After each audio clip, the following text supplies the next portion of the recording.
এই বৃষ্টির ওয়েদারে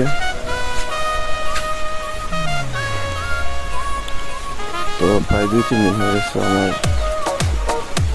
পাগলিটারে বের করতে পারতেছি না, একটু ঘুরতে নিয়ে যেতে পারতেছি না। পাগলি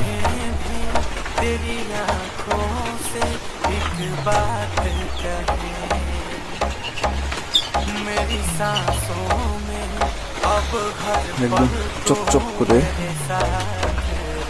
গোসল করে রেখে দিয়েছি।